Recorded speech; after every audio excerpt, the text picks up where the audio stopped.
करते हैं कि पेटीएम में इस चीज़ को समझना जरूरी है। जब मैं उसमें नहीं जाता कि एक साल पहले क्या हुआ था लेकिन इवन इस वाले कल भी हमने स्पॉटलाइट में लिया था वैसे पेटीएम, आपको याद होगा। आज प्रॉफिट एंजॉय करने का दिन है पेटीएम में। अगर आप इन्वेस्टर हैं तो आप बने रहें, ट्रेडर अगर आप हैं, और स्पेशली अगर आप वो ट्रेडर हैं जिन्होंने उस दिन लिया था और जिन्होंने ब्लॉक डील वाले प्राइस पे और ब्लॉक डील प्राइस के नीचे भी आया ये और वहाँ बना भी रहा काफ़ी टाइम तक। एक हफ्ते का चार्ट दिखा दीजिए, काफ़ी टाइम तक वहाँ बना रहा। टेस्ट भी किया आपकी पेशेंस ने 3-4 दिन। आजकल तो 3-4 दिन में लोगों की पेशेंस टेस्ट हो जाती है ना, लोग एक दिन ही देख पाते हैं, तो 3-4 दिन तो बहुत बड़ी बात है। अगर आप वो वाले ट्रेडर हैं तो आज प्रॉफिट बुक करें फिर, ठीक है, गैप अप में। और गैप अप को आज चेज़ नहीं करना है। अब अगर पेटीएम वापस आपके बड़े गैप अप के बाद थोड़ा नीचे आए, लोअर लेवल पे मिले अगर आपको, तब आप लें। देखिए आशीष, स्टॉक लेने का समय तब होता है जब दुनिया बेरिश हो। स्टॉक लेने का समय तब नहीं होता जब सब बुलिश हो जाएं। अब आप देखिए स्टॉक में क्या शानदार मूव रहे हैं। जैसे मैं कह रहा हूँ, हम पेटीएम पर तब बुलिश हुए थे जब सबने बोला था कि बेच के निकल जाओ। 2 सर्किट के बाद, 2 सर्किट के बाद बेचने का कोई मतलब ही नहीं था पहली बात तो क्या ही निकलेंगे आप उसमें। तो हाँ, लेकिन ये लॉन्ग टर्म बहुत बड़ा पॉजिटिव है इसके लिए।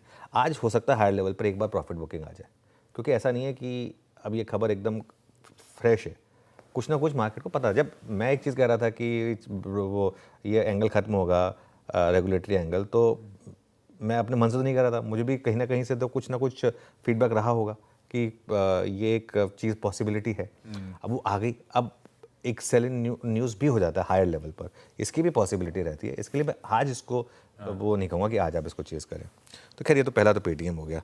दूसरा है पीआई इंडस्ट्रीज़। देखिए पीआई इंडस्ट्रीज़, अब तक कोई ब्रोकरेज रिपोर्ट नहीं आई है, इनकी कॉल पता नहीं हुई है या नहीं हुई है। जब भी होगी, ये बहुत ख़राब नंबर है इनके, और मैं इसको रेड ले रहा हूँ।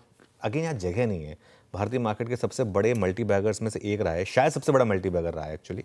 और वॉल्यूम जो है एग्री केम एक्सपोर्ट में वो 9% गिरा। हालांकि घरेलू वॉल्यूम थोड़ा सा बढ़ा है फिर भी। तो ये, लेकिन जो भी है, मैनेजमेंट कह रहा है कि 2025 की सेकेंड छमाही ये थोड़ा सा वहाँ पर नॉर्मलाइज होगा मार्केट। और टैरिफ को लेकर अभी भी अनिश्चितता है, और सीएसएम एक्सपोर्ट को लेकर वो अभी भी थोड़े से कॉशियस हैं। तो इसके लिए रेड में लिया है। ओएनजीसी को मैंने ग्रीन में लिया है, लेकिन ध्यान रखिएगा ये बैकवर्ड लुकिंग नंबर्स हैं और ओएनजीसी में बहुत कुछ डिपेंड करता है।